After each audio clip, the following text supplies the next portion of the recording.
Baik, sebelumnya Assalamualaikum warahmatullahi wabarakatuh. Selamat siang Bapak, Ibu, dan juga teman-teman. Selamat datang di webinar Geosite ke-12 terkait dengan bagaimana metode data tutupan lahan Indonesia versi Kementerian Kehutanan Republik Indonesia. Oke, baik di sini sudah ada sekitar 450 lebih partisipan. Kami ucapkan terima kasih kepada Bapak, Ibu, dan juga teman-teman yang sudah join tepat waktu pada webinar siang hari ini. Baik, karena sudah menunjukkan pukul 13 lebih 30 menit, maka kita akan bersama-sama memulai webinar pada siang hari ini. Sebelumnya, izinkan saya untuk memperkenalkan diri. Saya Nurul berperan sebagai moderator dalam webinar ini yang akan memandu jalannya webinar pada siang hari ini. Bapak, Ibu, dan juga teman-teman, mungkin Bapak, Ibu, dan juga teman-teman baru ya pertama kali mengikuti kegiatan dari GeoAccess Indonesia. GeoAccess Indonesia merupakan konsultan geosains yang bergerak di bidang pelatihan, pemetaan, dan juga analisis batuan, di mana berfokus pada isu-isu lingkungan yang berkelanjutan dan juga climate change. Selain program webinar yang Bapak Ibu ikuti pada siang hari ini, GeoAccess Indonesia juga banyak melaksanakan beberapa program pelatihan lainnya. Di antaranya pada bulan ini kami mengadakan pelatihan pemodelan hidrolika menggunakan HECRAS untuk analisis sungai dan juga banjir. Selain itu, ada juga pelatihan klasifikasi tutupan lahan, di mana pelatihan ini nantinya akan menggunakan Citra Sentinel-2 dan juga Sentinel-1, dan sepertinya relevan ya dengan apa yang akan kita bahas pada siang hari ini. Kemudian untuk yang selanjutnya, GeoAccess Indonesia juga rutin mengadakan bootcamp training, di mana bulan ini kami mengadakan bootcamp terkait dengan Python untuk analisis data spasial.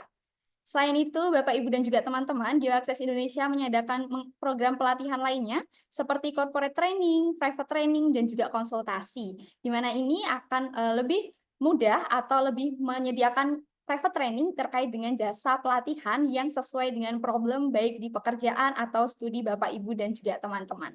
Jadi apabila Bapak, Ibu, dan juga teman-teman tertarik untuk mengikuti pelatihan-pelatihan lain dari GeoAccess Indonesia, bisa langsung menghubungi admin kami melalui WhatsApp maupun DM Instagram. Untuk yang selanjutnya, ini adalah agenda kita pada siang hari ini, diawali dengan pembukaan, kemudian ada pemaparan materi dari pembicara, kemudian nanti akan ada tanya jawab, dan juga penutup.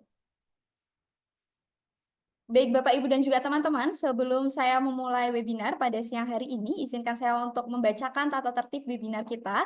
Yang pertama, Bapak, Ibu, dan juga teman-teman dimohon untuk menonaktifkan mikrofon saat tidak berbicara, agar selama pematerian dapat berlangsung lebih fokus dan juga berjalan dengan lancar. Kemudian, untuk pertanyaan, bisa dituliskan terlebih dahulu di kolom chat yang akan saya bacakan pada sesi diskusi dan juga tanya jawab nanti. Kemudian pertanyaan hanya seputar tema data tutupan lahan Indonesia versi Kementerian Kehutanan. Nah, untuk pertanyaan yang mungkin di luar tema tersebut berhak untuk tidak dijawab oleh pembicara karena keterbatasan waktu.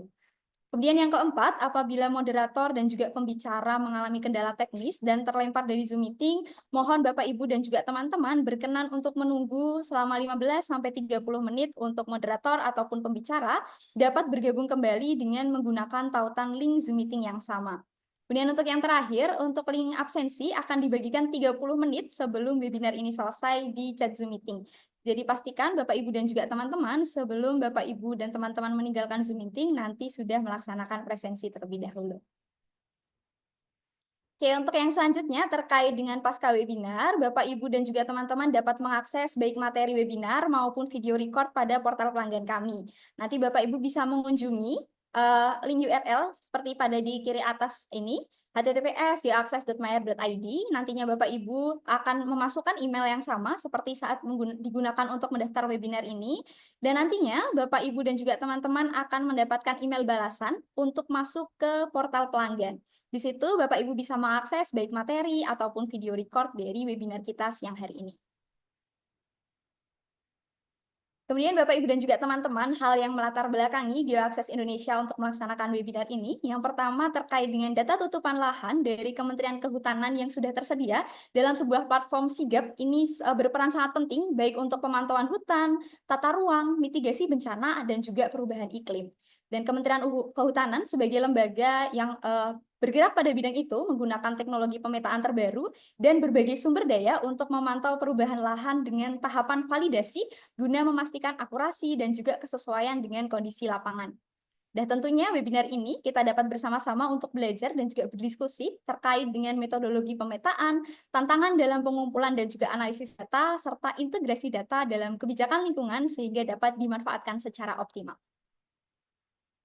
Untuk pembicara kita pada siang hari ini tentunya merupakan pakar yang ahli dalam bidang data tutupan lahan. Kami perkenalkan Bapak Iit Isnaadhi, Eshut MSI, di mana beliau merupakan analisis informasi SDA di Direktorat Inventarisasi dan Pemantauan Sumber Daya Hutan, Direktorat Jenderal Planologi, Kementerian Kehutanan Republik Indonesia. Bapak Iit merupakan lulusan sarjana dari Kehutanan IPB yang kemudian melanjutkan studinya di Ilmu Lingkungan Universitas Indonesia. Saat ini Bapak Iit menjabat sebagai analisis informasi SDH di Direktorat Inventarisasi dan Pemantauan SDH Kementerian Kehutanan. Selain itu, Bapak Iit juga memiliki beberapa publikasi, diantaranya ada Pemantauan Deforestasi Indonesia pada tahun 2020 dan juga 2021, dan juga ada State of Indonesian Forest 2024 Towards Sustainability of Forest Ecosystem in Indonesia. Oke, luar biasa sekali ya pembicara kita untuk siang hari ini. Mungkin kita sapa terlebih dahulu. Selamat siang, Bapak Iit. Siang, Kak. Baik, Apa bagaimana kabar? Pak? Oke, apakah sudah siap untuk siang hari ini? Silahkan, suara saya bisa di copy jelas ya? Sangat jelas Pak Iit. Siap. Baik, oke Bapak Ibu dan juga teman-teman, karena Bapak Iit juga sudah siap untuk siang hari ini, Bapak Iit waktu dan tempat kami persilahkan. Terima kasih, Kakak moderator. Bapak Ibu sekalian, apa kabar? Semoga di siang hari ini kita tidak terlalu ngantuk, terutama bagi yang masih berpuasa, ini sambil ngabuburit ini. Belum ya? Oke. Baik, Bapak Ibu, mungkin kita mulai saja. Saya akan mencoba menjelaskan metode pemetaan penutupan lahan yang dilakukan oleh Kementerian Kehutanan secara khusus di Direktorat kami, Direktorat Inventarisasi dan Pemantauan Sumber Daya Hutan, Direktorat Jenderal Planologi Kehutanan. Ini kurang lebih outline materinya, ada 5 bab, mulai dari pendahuluan, kemudian metodologi, kemudian bagaimana pemanfaatan data penutupan lahan, kemudian kami contohkan beberapa studi kasus, dan juga rencana pengembangan ke depannya seperti apa. Baik, untuk melihat kondisi tutupan lahan, ini kita harus tahu dulu, jelas dulu, bahwa terminologi hutan di Indonesia ini ada beberapa macam. Jadi, kondisi hutan sebagai tutupan, jadi kondisi fisiknya, di mana dia pepohonan, itu kondisi fisiknya, kemudian digeneralisir menjadi tutupan lahan, di mana dia tutupannya berhutan maupun tidak berhutan, dan juga ada satu terminologi yaitu kawasan hutan. Nah, kawasan hutan ini adalah status suatu lahan. Jadi bisa jadi di kawasan hutan nanti ada yang berpenutupan hutan, ada yang tidak berpenutupan hutan. Jadi kita harus paham dulu, memahami terminologi kehutanan di Indonesia. Jadi gambarannya di tahun 2023 kemarin, komposisi hutan di kawasan hutan ini masih sekitar 63%. Baik, mandat untuk pemantauan sumber daya hutan sendiri ini dimandatkan melalui Perka BIG nomor 16 tahun 2023 terkait penutupan lahan kawasan hutan, di mana Direktorat Inventarisasi dan Pemantauan Sumber Daya Hutan menjadi wali datanya, kemudian diturunkan menjadi keputusan Menteri Lingkungan Hidup tahun 2024 ini di direktorat kami memproduksi data penutupan lahan di kawasan hutan dan juga penutupan lahan Indonesia. Dari dua data ini nanti diturunkan menjadi data deforestasi dan data reforestasi.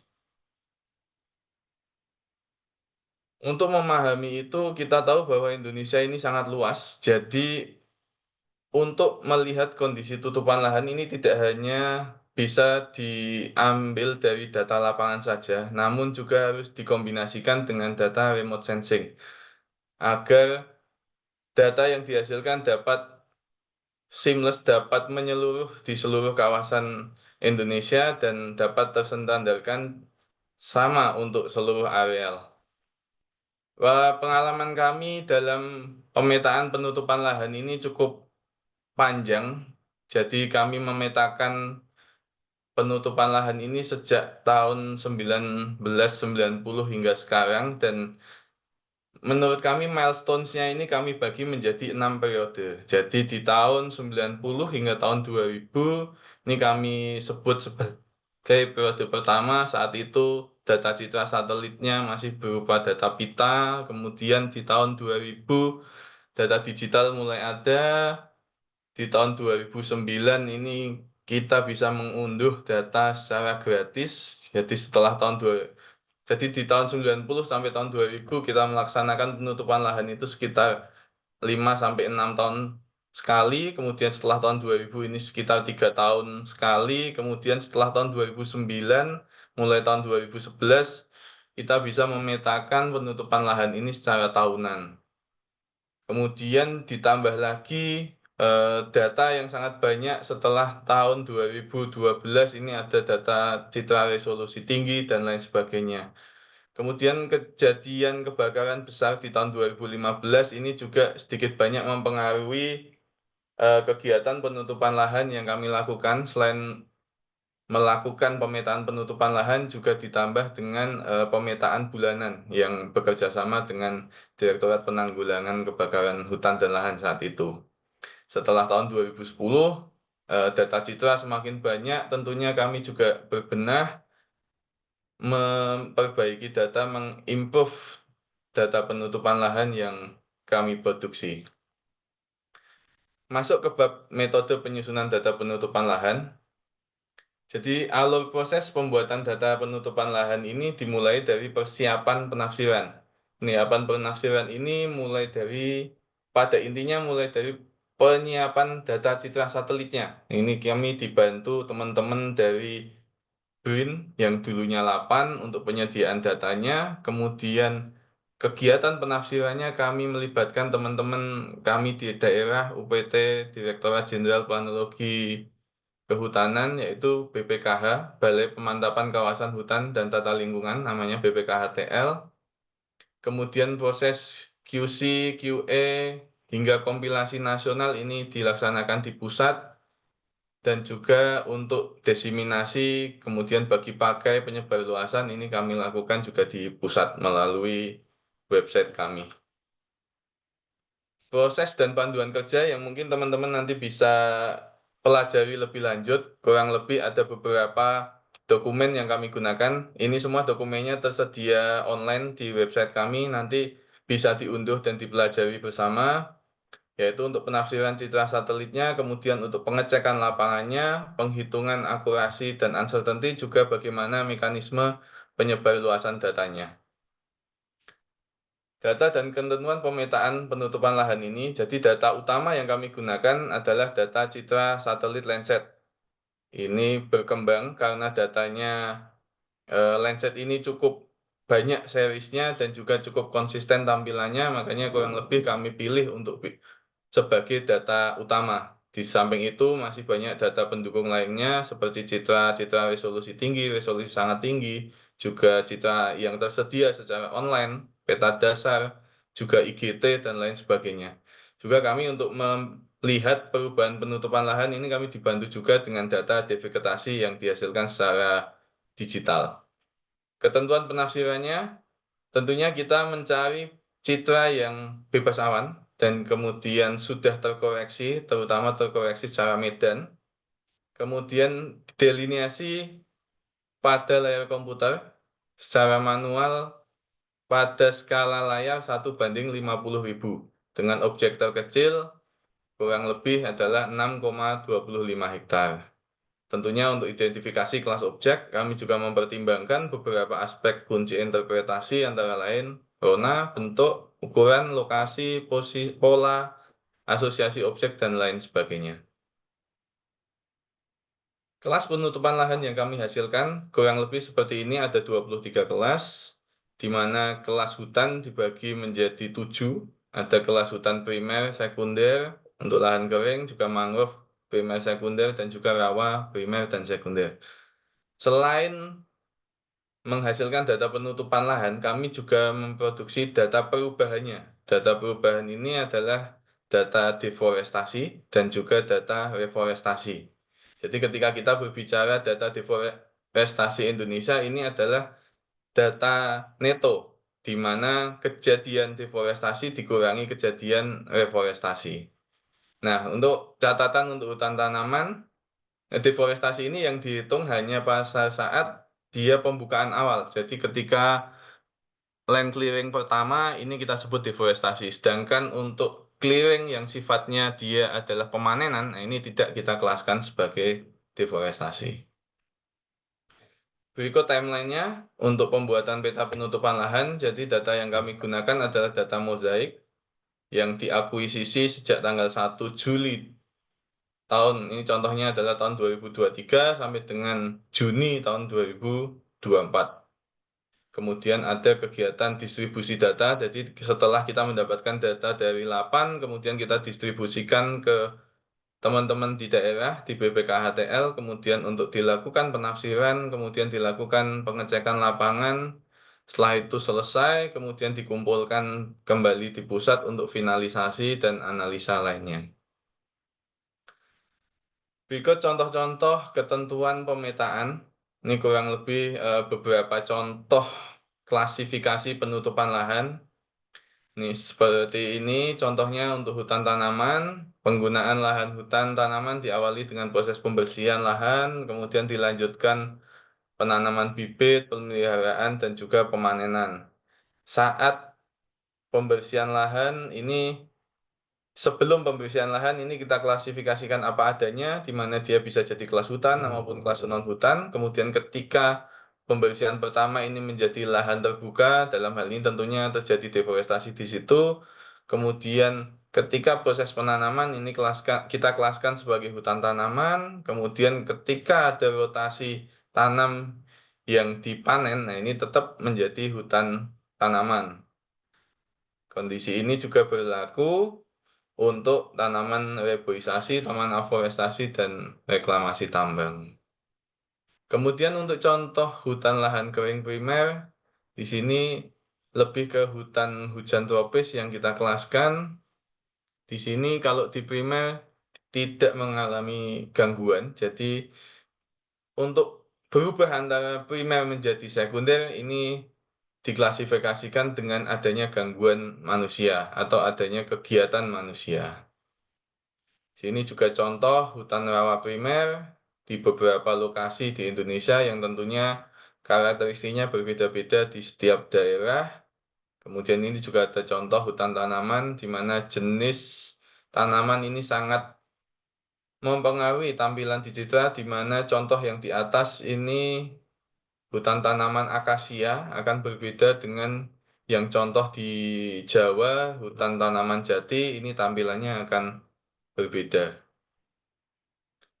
Berikut contoh rekalkulasi penutupan lahan tahun 2023, di mana luas hutan Indonesia ini sekitar 96 juta hektar. Ini sebenarnya masih lebih dari 50%, 51,2% dari total daratan di Indonesia. Ini contoh petanya, jadi ada 23 kelas penutupan lahan, seperti yang tadi kami sebutkan sebelumnya. Kemudian kita juga bisa melihat kalau kita reclass menjadi kelas hutan dan non-hutan, ini kita bisa melihat laju perubahan penutupan hutan dan lahan dari tahun ke tahun. Yang kami punya dari tahun 90 hingga tahun 2023 yang sudah terbit. Kalau kita melihat dari data tadi penutupan lahan tadi, kita bisa juga menghitung perkembangan angka deforestasi Indonesia. Berikut contohnya ini di tahun 90 sampai tahun 2023. Jadi grafik yang besar ini adalah grafik yang dibuat dari data kami, data penutupan lahan Indonesia. Kemudian ketika kita bandingkan dengan data dari Global Forest Watch, ini nilainya kurang lebih trennya juga mirip.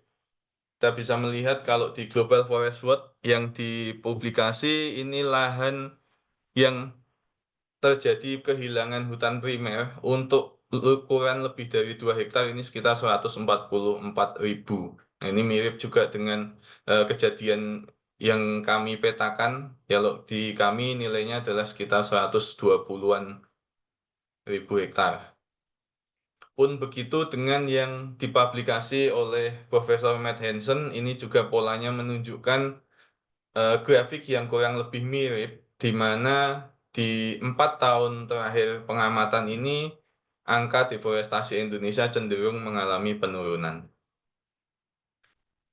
Setelah datanya selesai, nanti kita akan publikasi melalui sigap yang tadi disebutkan, ini fitur geospasial yang ada di KLHK saat ini yang terpisah antara Kementerian Kehutanan dan Lingkungan Hidup. Jadi nanti kita tunggu sigap akan berubah nama atau tetap sama.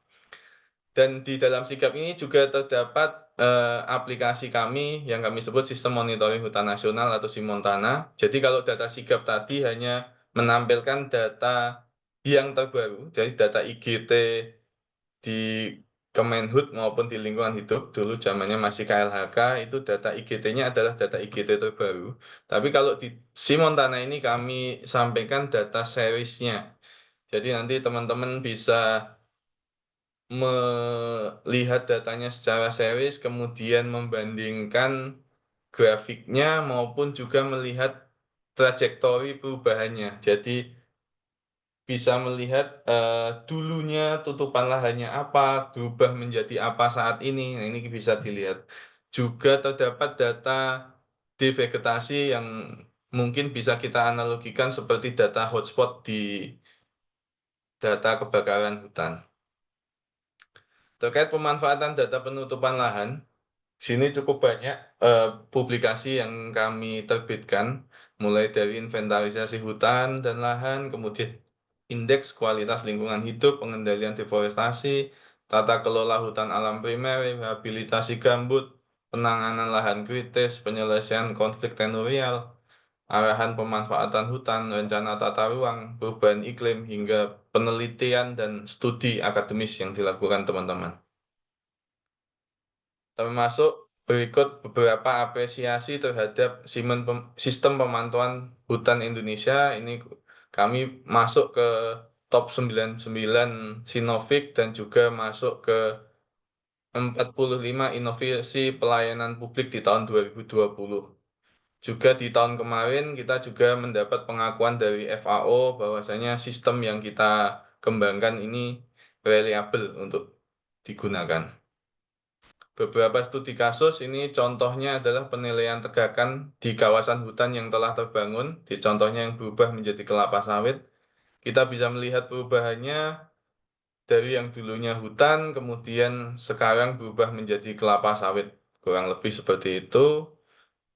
Termasuk ini untuk penghitungan kebakaran luas kebakaran hutan dan lahan, kita juga menggunakan citra Landsat. Kemudian juga ada laporan lapangannya, dan kita bisa melihat luas kebakaran hutan dari tahun ke tahun. Nah, ini beberapa rencana pengembangan atau peningkatan kualitas yang mungkin nanti akan kami laksanakan, kurang lebih seperti periode penutupan lahan yang saat ini kita buat adalah yang Juli ke Juni. Nah, ini kami berencana untuk merubah shifting periode menjadi Januari ke Desember. Dan juga kedua, mendetailkan peta penutupan lahan menjadi skala 1:50.000 dengan cita resolusi lebih tinggi. Dan juga pelibatan masyarakat, pelibatan teman-teman sekalian dalam perbaikan data penutupan lahan. Ini di sini kami sedang mengembangkan mobil Simontana, sehingga nanti teman-teman bisa semacam merepotkan. Jadi apabila ada katakanlah penutupan lahan yang tidak sesuai atau adanya perubahan-perubahan penutupan lahan ini, teman-teman sekalian bisa berpartisipasi dalam memperbaiki dan meningkatkan kualitas data penutupan lahan di Indonesia. Demikian, Pak Nur, kami kembalikan. waktu dan tempatnya Baik, pada moderator. oke. Terima kasih Pak Iit untuk materi yang sudah diberikan. Baik Bapak Ibu, apabila ada pertanyaan, monggo bisa disampaikan melalui kolom chat terkait dengan pertanyaannya. Untuk kami bisa masuk ke sesi diskusi dan juga tanya jawab. Silahkan Bapak Ibu dan juga teman-teman bisa langsung disampaikan terlebih dahulu di kolom chat untuk pertanyaannya.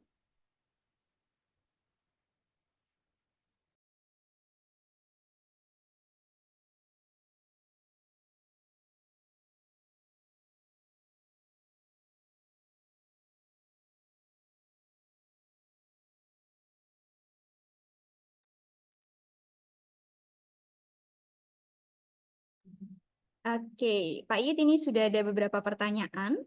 Yang pertama dari Kak Alreza. Izin bertanya, data tutupan lahan yang di platform peta interaktif Sigap, mengapa tidak bisa di-download SHP-nya? Kalau bisa, mohon informasi bagaimana cara mendapatkan data tersebut. Kemudian untuk pertanyaan yang kedua, data tutupan lahan di platform Sigap masih tahun 2023. Kapan akan diupdate lagi? Terima kasih. Satu kali ya, Mbak ya, nanti biar nggak lupa ya. Baik, Pak Iit. Mungkin untuk yang Ya, pertama terkait dengan peta interaktif, mengapa tidak bisa ya, di-download untuk SHP? ya. Jadi data SHP ini adalah data yang sifatnya terbatas. Jadi penyebar luasannya juga terbatas. Teman-teman jika menginginkan data SHP bisa bersurat kepada kami, ada mekanismenya, bisa cek di Instagram, eh, Instagram kami ya, di Instagram Direktorat IPSDH, bisa dilihat di situ mekanismenya seperti apa, bersuratnya kemana, apa saja yang perlu disampaikan dalam surat, bisa dilihat di situ. Nah, di sistem sebenarnya teman-teman bisa mengakses WMS-nya. Jadi dari WMS-nya ini bisa teman-teman akses, sepertinya hampir sebagian besar IGT tersedia WMS-nya, termasuk untuk data penutupan lahan. Jadi untuk melihat saja teman-teman bisa menggunakan data tersebut. Terus kemudian apalagi ya pertanyaannya tadi? Untuk yang kedua, Pak Iit dari Kak Reza, ini data tutupan lahan di platform Sigap itu masih tahun 2023. Kira-kira kapan akan diupdate lagi? Ya, jadi kalau melihat timeline yang tadi, data 2024 akan dipublish sekitar April ini. Jadi nanti siap-siap saja kalau sudah dipublish tentunya akan kami informasikan eh, lebih luas. Ya, makasih. Oke, terima kasih Pak Iit. Seperti itu semoga bisa menjawab pertanyaan dari Kak Areza. Baik Bapak Ibu dan juga teman-teman, nanti pertanyaannya bisa disampaikan di meeting group ya, untuk bisa terbaca seperti itu. Kemudian ada pertanyaan Pak Iit dari Kak Vivi Fitriani. Izin bertanya, apakah tersedia tutupan lahan untuk beberapa tahun terakhir, misalnya 10 tahun terakhir? Iya. Jadi seperti yang tadi kami gambarkan di grafik kami, data tersedia di KLHK adalah data mulai dari tahun 1990. Cuma kalau di tahun 1990 sampai dengan tahun 2000, dia periodenya adalah 6 tahunan. Kemudian setelah tahun 2000 sampai dengan tahun 2011, itu data tersedia dengan periode pemantauan 3 tahunan. Jadi 2000, 2003, 2006, 2009, 2011. Nah, setelah tahun 2011, data tersedia secara tahunan hingga saat ini. Semoga ke depannya juga akan tersedia data tahunan dan data yang lebih detail lagi. Kurang lebih seperti itu. Silahkan bisa diakses. Baik, terima kasih Pak Iit. Semoga bisa menjawab pertanyaan. Kemudian ada pertanyaan dari Kak Saipudin. Izin bertanya, Pak, dalam analisis tutupan lahan cukup banyak jenisnya. Salah satunya adalah tutupan lahan mangrove. Bagaimana Kementerian Kehutanan menganalisis antara mangrove primer dan juga mangrove sekunder menggunakan Citra Landsat? Terima kasih. Ya. Jadi kembali lagi ke definisi tadi, membedakan antara primer dan sekunder ini terkait dengan aktivitas manusia. Hutan primer ini adalah hutan yang sama sekali belum ada kegiatan manusia di situ. Dalam artian belum ada kegiatan pembukaan, pemanenan, maupun kegiatan lainnya. Selama belum ada kegiatan-kegiatan ini, tentunya akan kita kelaskan sebagai hutan primer. Ketika sudah ada kegiatan pembukaan, ketika sudah terlihat di citra ya, terlihat di citra satelit ada kegiatan pembukaan, kemudian kegiatan pemanenan, kegiatan pun termasuk kegiatan pembangunan di sekitar areal tersebut bisa jadi nanti kita kelaskan sebagai kelas sekunder. Nah, tentunya kelas mangrove ini kalau diidentifikasi dari kelas Landsat, tampilannya cukup apa namanya cukup menonjol ya, cukup kelihatan. Jadi setelah kami kelaskan tutupan ini adalah tutupan hutan mangrove atau bukan, nah kemudian kami lihat apakah ada kegiatan manusia di situ atau bukan, baru kami kelaskan dia masuk ke mangrove primer ataupun mangrove sekunder. Kurang lebih seperti itu. Lebih jelasnya bisa dibaca petunjuk teknis yang tersedia di website kami. Baik, Pak Iit, terima kasih. Semoga bisa menjawab pertanyaan dari Kak Saipudin. Kemudian Bapak ada pertanyaan lagi, ada banyak pertanyaan nih luar biasa dari Bapak Ibu dan juga teman-teman cukup antusias Pak terkait dengan apa yang disampaikan. Kemudian ada dari Kak Ningsi, izin bertanya untuk uji akurasi interpretasi penutupan lahan apa saja kriteria dari penerimaannya? Ya, jadi uji akurasi yang kami lakukan di sini adalah kami melihat kelas penutupan lahan dibandingkan dengan data resolusi tinggi. Jadi untuk uji akurasi ini kita lakukan secara case study. Mungkin Bapak Ibu juga berpikiran bahwa sebenarnya uji akurasi ini bisa dilakukan dengan membandingkan data lapangan. Sebenarnya data lapangan nanti akan berbeda tujuannya untuk kegiatan penutupan lahan kami. Jadi uji akurasinya kami melihat eh, katakanlah menyebar random point, kemudian di random point itu kami buat semacam radius pengamatan yang kami katakan tadi minimum mapping unit. Jadi pemetaan kami adalah sekitar 6,25 hektar. Jadi dari titik sekitar 141 meter radiusnya, kami lihat di titik tersebut kondisi penutupannya apa berdasarkan data citra resolusi tinggi. Nah, ketika dia menunjukkan kelas yang sama, nah ini kita anggap sebagai eh, datanya itu data benar, klasifikasinya benar. Tapi bila salah, nanti maka nilainya akan salah. Jadi kita bisa menghitung producer akurasi maupun user akurasi yang ada dari random point yang telah kami sebar itu. Kurang lebih seperti itu. Baik, terima kasih Pak Iit. Semoga bisa menjawab pertanyaan. Kemudian ada pertanyaan dari Kak Forester. Apakah peta tutupan lahan itu memiliki dokumen legalnya, Pak? Karena selama ini saya hanya memperoleh petanya tanpa disertai dokumen legal seperti SK atau sejenisnya. Ya. Data penutupan lahan ini bersifat teknis, jadi tidak ada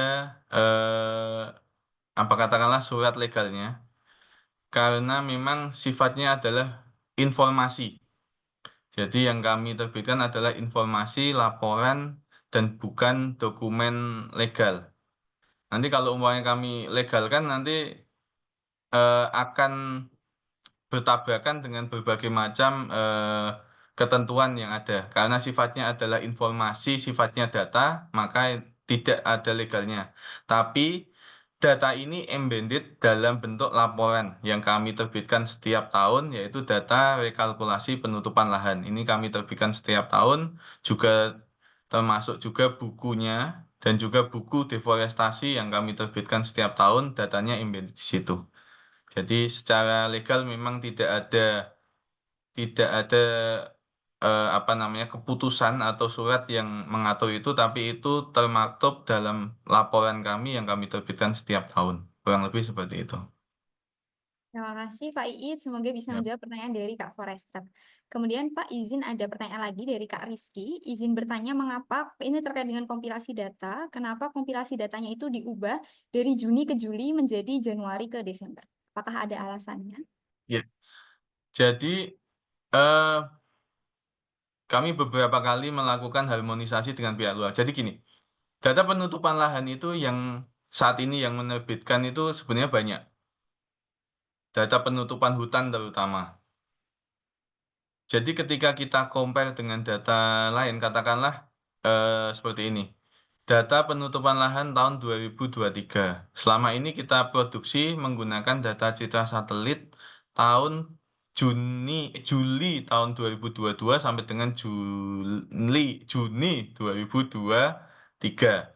Nah, ini kadang kita sebut sebagai data penutupan lahan tahun 2023. Tapi ketika di-compare dengan data nasional maupun data internasional yang diterbitkan oleh pihak lain, ketika mengatakan data penutupan lahan tahun 2023 itu artinya data selama tahun 2023 antara Januari sampai dengan Desember. Makanya kami berusaha untuk memperbaiki lagi, mencoba meningkatkan kualitas lagi menjadi data setiap tahunan. Sebenarnya kalau data yang Juni ke Juli ini kan sebenarnya karena tahun anggaran ya, menyesuaikan tahun anggaran. Nah, ini kami mencoba men-swift itu menjadi Januari Desember agar informasi yang kami sampaikan tidak rancu. Jadi murni nanti katakanlah data penutupan lahan tahun 2024 itu diproduksi selama atau menggunakan data selama tahun 2024. Jadi murni data setahun itu.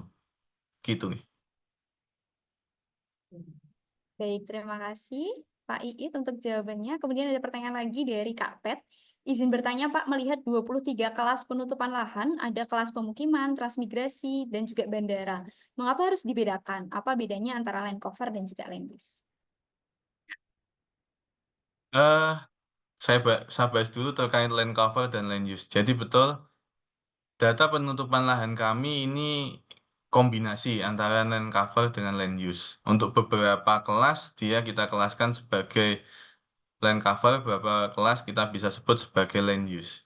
Eh, Kenapa ini di mix? Ya karena memang untuk beberapa kriteria kita akan susah membuat data itu murni land cover. Sebagai contoh, sawah katakanlah.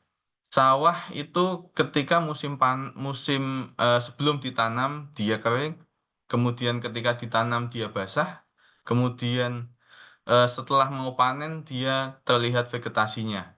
Nah, ini kalau kita berbicara tentang land cover, penutupan lahan murni, tentunya kita akan mengkelaskan kelas sawah ini menjadi beberapa tipe penutupan lahan. Ketika kering kita sebut tanah terbuka, ketika basah kita sebut sebagai tubuh air, ketika ada vegetasinya kita sebut lahan pertanian. Tentunya ini tidak tidak simpel.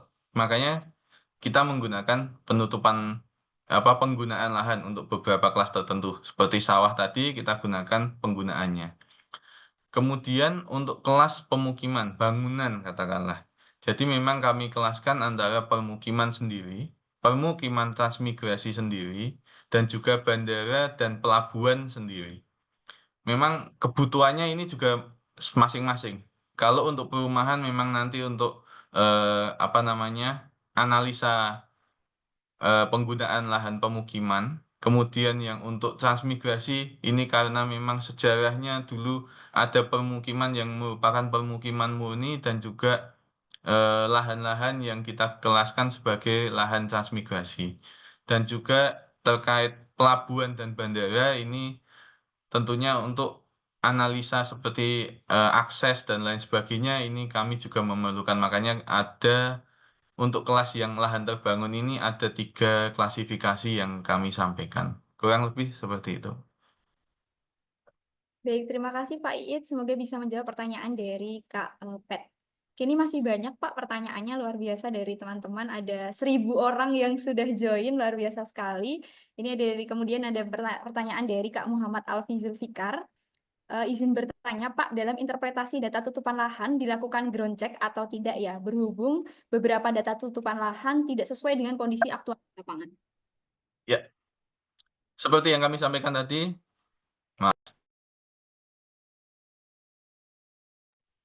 ya, di paparan kami tadi kami sampaikan setelah kegiatan penafsiran ada kegiatan ground check.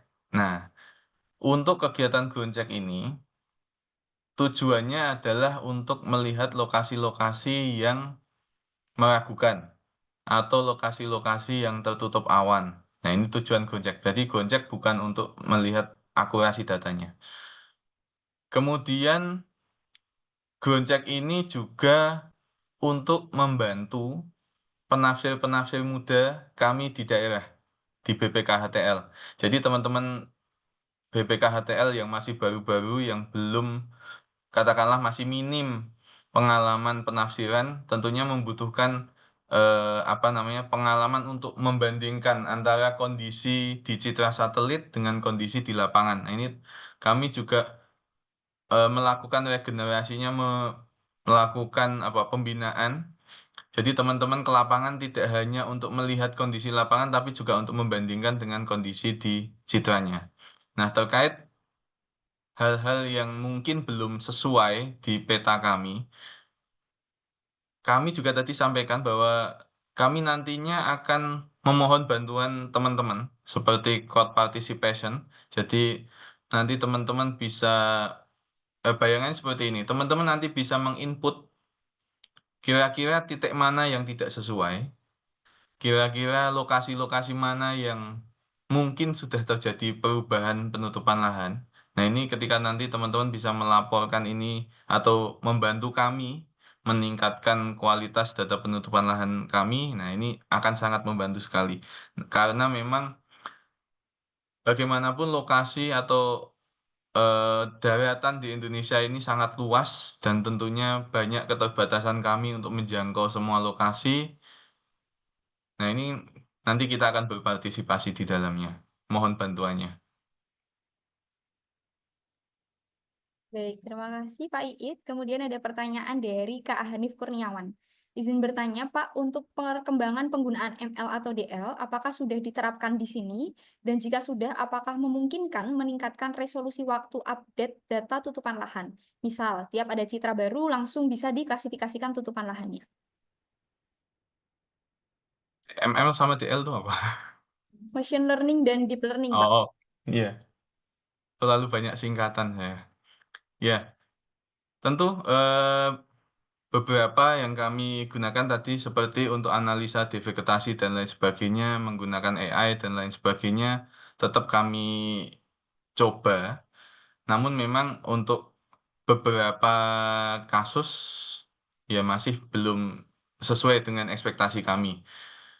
eh Kenapa datanya tersedia setiap tahun? Karena itu tadi yang kami sampaikan, prosesnya ini adalah mengumpulkan data setiap tahun. Jadi timelinenya untuk data penutupan lahan ini 1 tahun, sehingga data yang dikumpulkan, data mozaiknya adalah data selama atau sepanjang 1 tahun itu, baru kemudian diupdate kondisi penutupan lahannya. Nah, memang kami juga apa, memiliki juga mimpi bagaimana bisa menyiapkan data, tapi mungkin bukan penutupan lahan, tapi lebih ke data perubahan. Seperti yang tadi data kebakaran, data deforestasi. Nah, ini mungkin bisa kita update mungkin bulanan, triwulanan, dan lain sebagainya. Tapi untuk kondisi penutupan lahan, dengan effort 23 kelas, untuk saat ini memang kami buat periodenya secara tahunan. Ya, semoga mungkin nanti ada inovasi-inovasi baru yang memungkinkan untuk mengupdate itu secara lebih detail. Baik, terima kasih Pak Iit. Semoga bisa menjawab pertanyaan dari Kak Hanif Kurniawan. Kemudian ada pertanyaan lagi dari Kak Aldi. Apakah ada perbedaan Pak dalam versi data baik yang digunakan oleh pemerintah, semisal beda kementerian seperti itu, dan juga peneliti ataupun organisasi non-pemerintah? Data penutupan lahan yang diproduksi oleh siapapun bisa saja berbeda, tergantung metode yang digunakan. Metode, data, cara itu tentu saja akan membuat hasil yang berbeda. Nah, kalau kita melihat tadi SK keputusan Kepala BIG tadi, wali data untuk penutupan lahan ini adalah di Kementerian Lingkungan Hidup dan Kehutanan, saat itu mungkin belum diubah menjadi Kementerian Kehutanan. Jadi yang digunakan untuk setiap kementerian tentunya akan sama karena kita menggunakan satu data Indonesia dari apa namanya yang dikumpulkan oleh BIG. Nah, kalau untuk yang peneliti dan juga organisasi non-pemerintah, tentunya masing-masing memiliki kebebasan untuk berkreasi, untuk apa namanya, kalau peneliti itu kan bisa membuat berbagai macam inovasi, dan tentunya ketika kita menggunakan metode yang berbeda, tentunya hasilnya akan dihasilkan akan berbeda. Perbedaan definisi juga akan menyebabkan data yang berbeda pula. Seperti halnya ketika di kasus Indonesia, katakanlah ketika kita memetakan hutan, kita memiliki definisi hutan tutupan kanopi 30%, tentunya akan berbeda dengan tutupan hutan yang ada di Eropa atau di Timur Tengah, katakanlah. Tutupan hutan 10%, tutupan kanopi 10%, tutupan kanopi 5% sudah bisa disebut sebagai hutan. Tapi itu kan berbeda dengan yang diacu oleh Indonesia. Mungkin seperti itu ya. Baik, terima kasih Pak Iit. Semoga bisa menjawab pertanyaan dari Kak Aldi. Nah, kemudian ini terkait dengan akurasi data, Pak. Ada pertanyaan dari Kak Baibona. Berapa persenkah hasil uji akurasi data untuk tutupan lahan dari Kementerian Kehutanan? Iya, ini saya share screen aja ya. Kita kembali sebentar.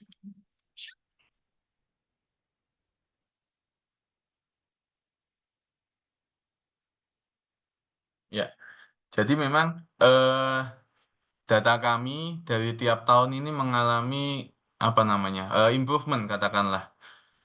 Di tahun 1990 ini akurasinya hanya sekitar 87%. Nah, ini alhamdulillah di tahun 2023, ya setelah tahun berapa ini, 2009,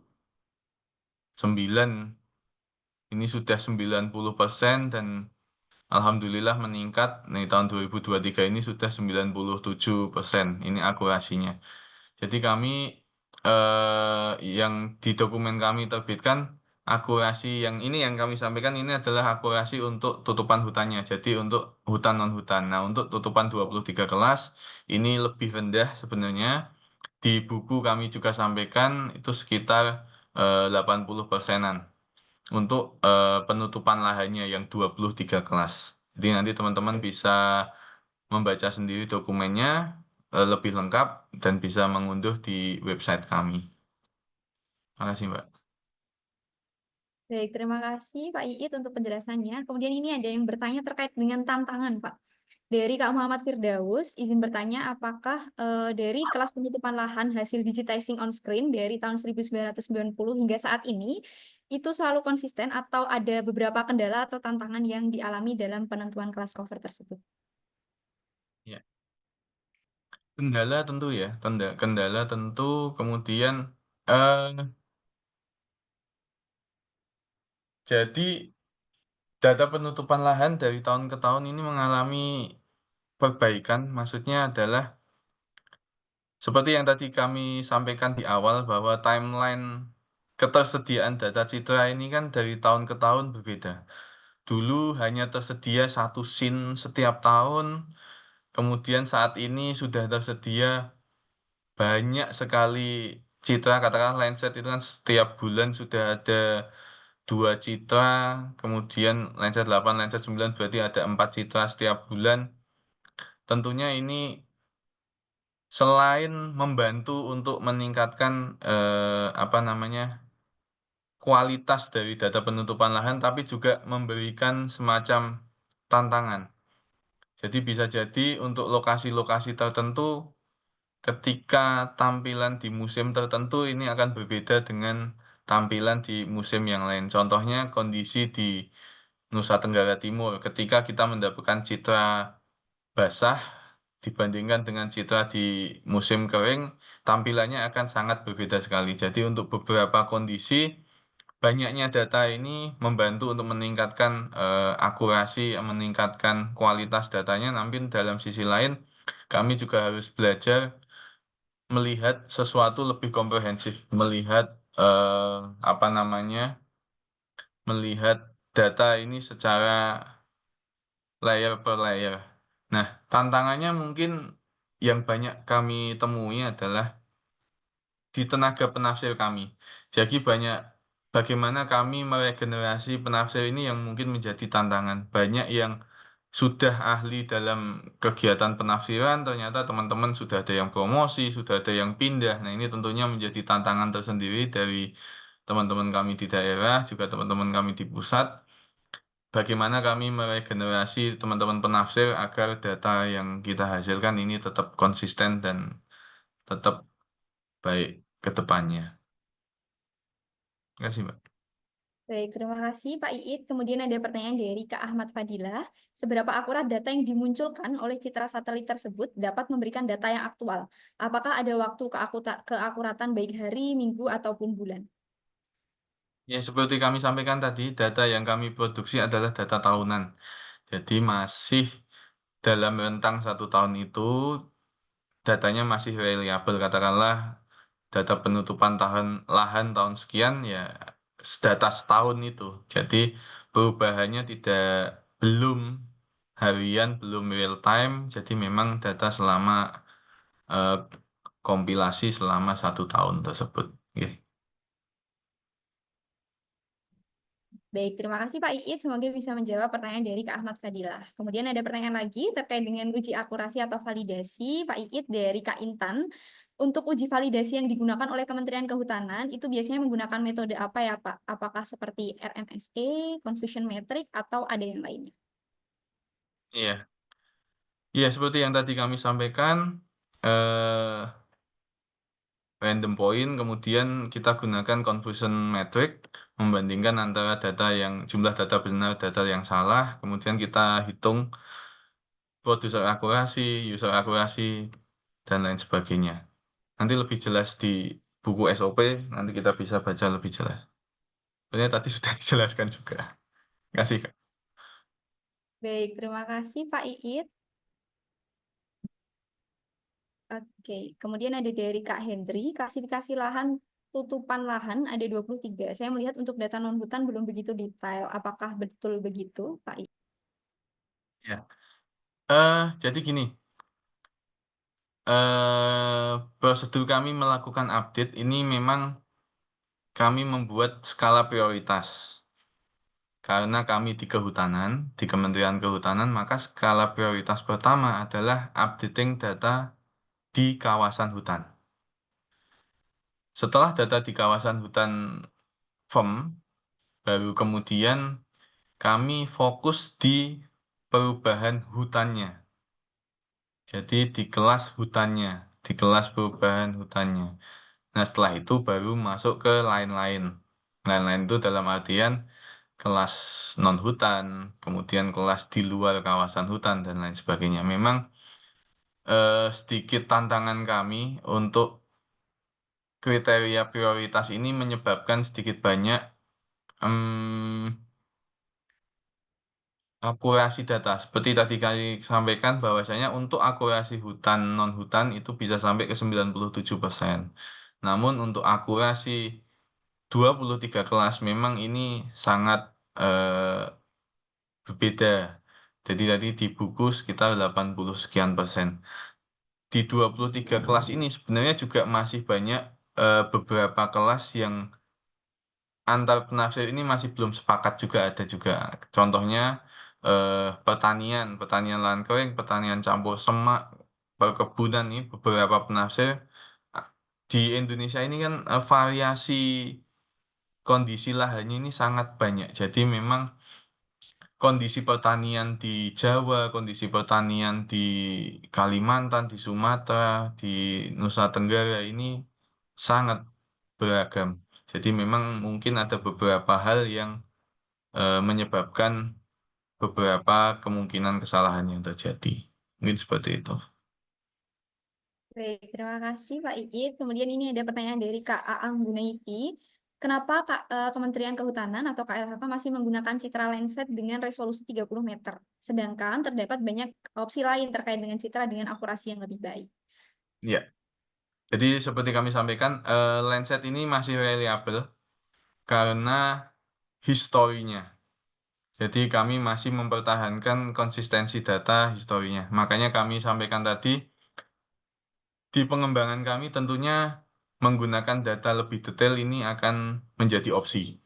Sebenarnya data citra resolusi tinggi maupun data potret udara sudah kami gunakan sebagai data pembanding dalam penentuan kelas penutupan lahan. Namun, memang untuk penentuan garis objeknya masih menggunakan citra Landsat.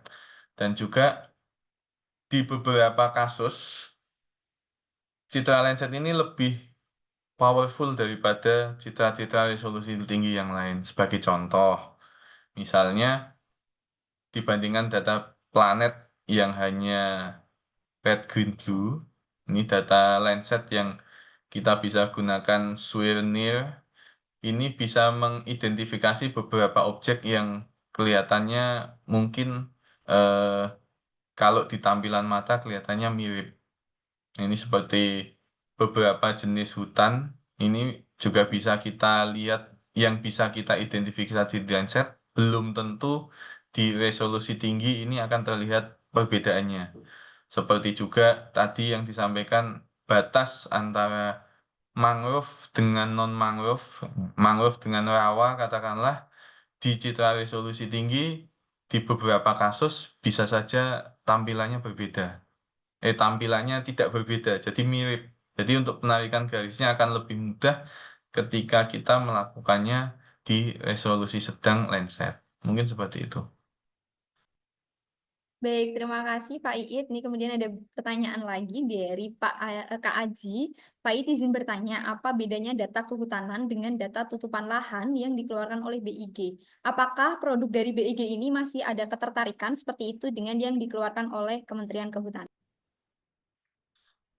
Ini hanya pemahaman saya. Jadi BIG melakukan kompilasi data, mengeluarkan kompilasi seluruh data IGT di nasional, termasuk data penutupan lahan. Nah, untuk data kami yang dikompilasi oleh BIG ini adalah sesuai yang tadi disampaikan di keputusan Kepala BIG, data penutupan lahan di kawasan hutan dan juga data penutupan hutan.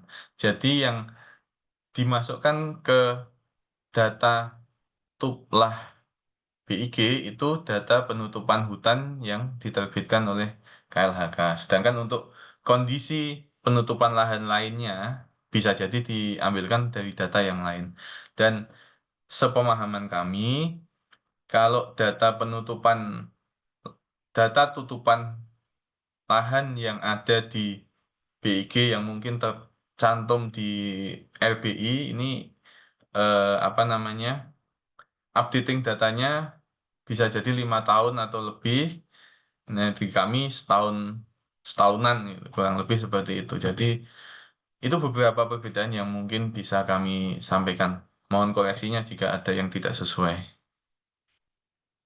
Terima kasih Pak Iit, semoga bisa menjawab pertanyaan dari Kak Aji. Kemudian ada pertanyaan dari Kak Nisa Atul. Untuk kelas non-hutan yang kurang detail, Pak, apakah boleh nantinya dilakukan perbaikan sendiri jika untuk keperluan penelitian? Semisal ada kelas pemukiman yang tidak detail, kemudian dipadukan dengan hasil digitasi dari citra lain. Sangat memungkinkan.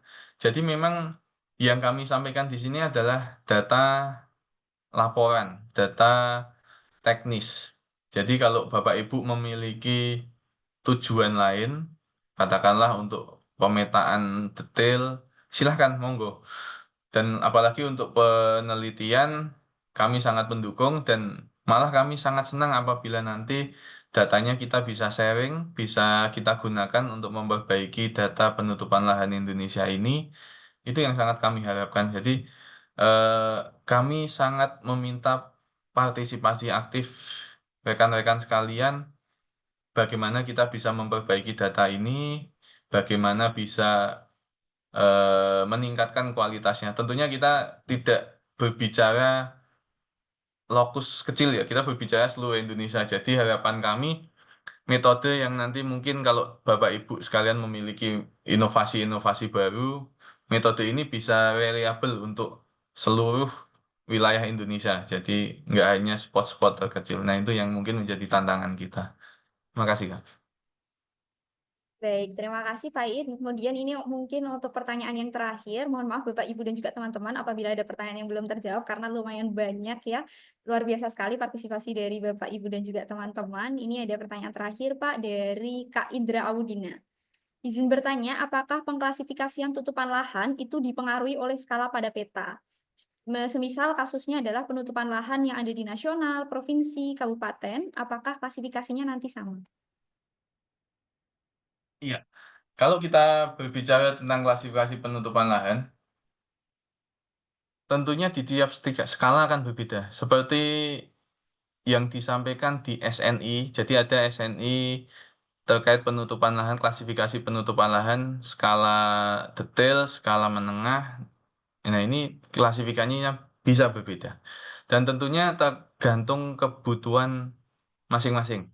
Jadi kalau kami, karena kami di Kementerian Kehutanan, tentunya fokus utamanya adalah untuk memantau hutan. Jadi klasifikasi yang tadi 23 kelas, kami merasa itu cukup karena memang perdebatannya ada yang bilang kebanyakan, ada bilang kurang. Nah, ini kami menengahi dengan 23 kelas itu, kami rasa cukup untuk pemantauan hutan secara nasional secara tahunan. Nah, kalau katakanlah nanti diganti dengan data resolusi tinggi, bisa jadi klasifikasinya juga akan berubah. Sebenarnya di apa namanya? Di SNI itu untuk klasifikasi kelas menengah dengan detail ini juga kelasnya berbeda sekali. Nambah banyak kurang lebih seperti itu. Nah, ini nanti bisa disesuaikan dengan kebutuhan rekan-rekan sekalian untuk analisa apa data tersebut. Nah, kalau umpamanya membutuhkan data yang skala detail, tentunya klasifikasinya nanti bisa disesuaikan dengan kebutuhan rekan-rekan sekalian. Tapi memang kalau untuk kami, karena kami di Kementerian Kehutanan, fokus kami adalah memantau hutan, jadi kami rasa kalau untuk kebutuhan kami, 23 kelas itu masih reliable. Nah, nanti teman-teman juga sebenarnya bisa melakukan reclass juga. Dari bisa melakukan reclass atau bisa melakukan pendetilan. Jadi teman-teman nanti bisa, katakanlah dari 23 kelas nih, wah saya kebanyakan, saya cuma mau 5 saja, monggo. Kalau mau katakanlah pendetilan, bisa dilaksanakan, itu juga silahkan. Bisa fleksibel. Makanya itu tadi, kami tidak melegalkan data ini karena memang ini sebagai laporan dan juga tergantung kebutuhan kita mau dianalisa seperti apa. Kurang lebih seperti itu. Baik, terima kasih Pak Iit. Sekali lagi terima kasih untuk materi dan juga tanya jawabnya. Luar biasa sekali ini partisipasi dari teman-teman. Kemudian saya izin mengingatkan untuk Bapak Ibu dan juga teman-teman bisa terlebih dahulu mengisi presensi yang sudah di-share di kolom chat. Kemudian saya juga izin untuk share screen kembali. Jadi Bapak Ibu, kita sudah belajar dan berdiskusi bersama terkait dengan klasifikasi tutupan lahan. Dan apabila Bapak Ibu dan juga teman-teman tertarik untuk mengikuti pelatihan dari GeoAccess terkait dengan pelatihan klasifikasi tutupan lahan bagi Citra Sentinel 2 dan juga Sentinel 1, silakan untuk bisa langsung mendaftarkan melalui klik di link bio Instagram kami @geoaccess atau bisa juga melalui WhatsApp seperti itu. Untuk yang tertarik, silahkan langsung bisa mengunjungi Instagram kami di @geoaccess.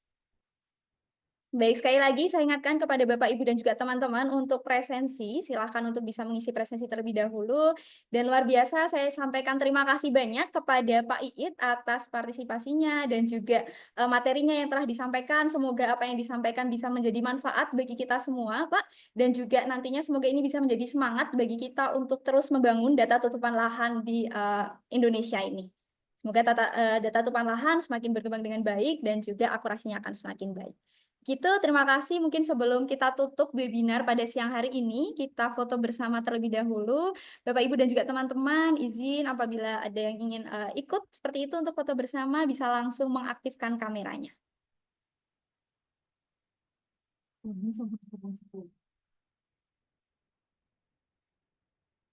Oke, jadi saya bantu hitung, Bapak, Ibu, dan juga teman-teman. 1, 2, 3. Baik, untuk slide pertama, kemudian untuk yang slide kedua. 1, 2, 3. Oke, untuk yang selanjutnya. 1, 2, 3. Oke, kemudian untuk yang selanjutnya, luar biasa ini partisipasinya. 1, 2, 3. Oke, untuk yang terakhir, 1, 2, 3.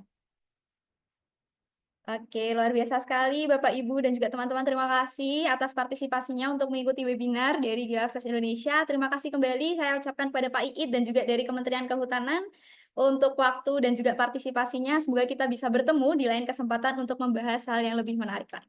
Terima kasih Pak Iit, salam sehat dan juga semoga berjaya selalu untuk Kementerian Kehutanan.